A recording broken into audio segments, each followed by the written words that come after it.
আসসালামু আলাইকুম রহমতুল্লাহ। Welcome to Molla news TV. Molla news টিভির পক্ষ থেকে ব্যাংকের গ্রাহকসহ বাংলাদেশের সকল নাগরিক, সচেতন নাগরিক সবাইকে একটি প্রশ্ন রেখে যেতে চাই।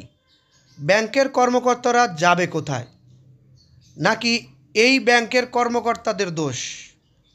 নাকি দেশের আইন ব্যবস্থার দোষ, রাজনৈতিক ব্যবস্থার দোষ? প্রশ্নের উত্তর দিতেই হবে।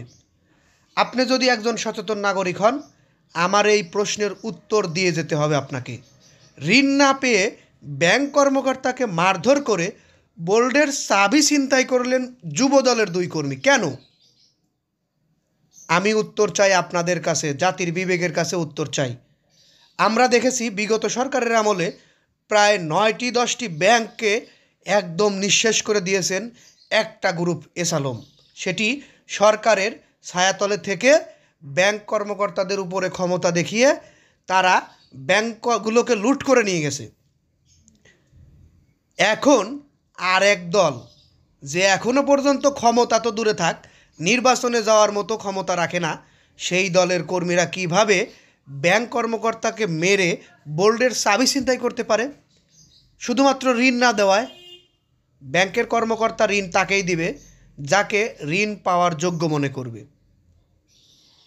ময়মনসিংহে যুবদলের দুই কর্মীর বিরুদ্ধে ব্যাংকের ব্যবস্থাপককে মারধর করে বোল্ডের চাবি ছিনতাইয়ের অভিযোগ পাওয়া গেছে।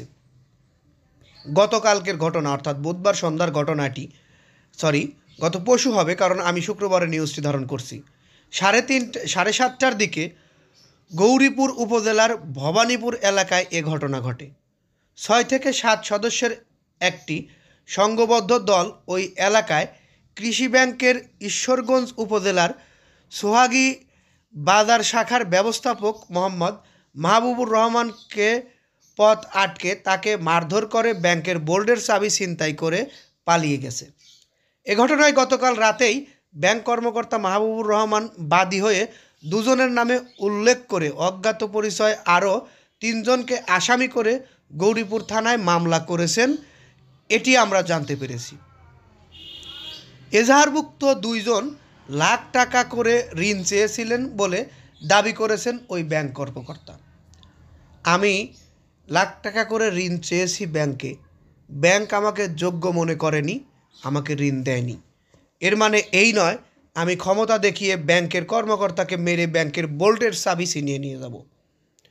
এটি কোনো দেশের আইন ব্যবস্থার মধ্যে পড়ে না।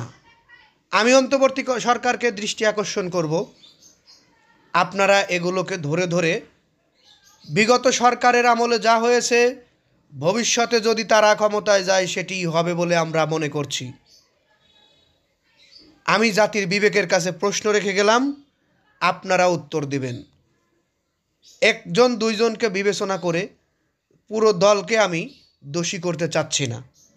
হ্যাঁ, যারা এই প্রকৃতির লোক তাদেরকে দল থেকে বহিষ্কার করে তাদেরকে আইনের আওতায় নিয়ে আসার জন্য আহ্বান জানাবো। যে দলের কর্মীর উপরে অভিযোগ এসেছে সেই দলের কর্মকর্তাদের উপর।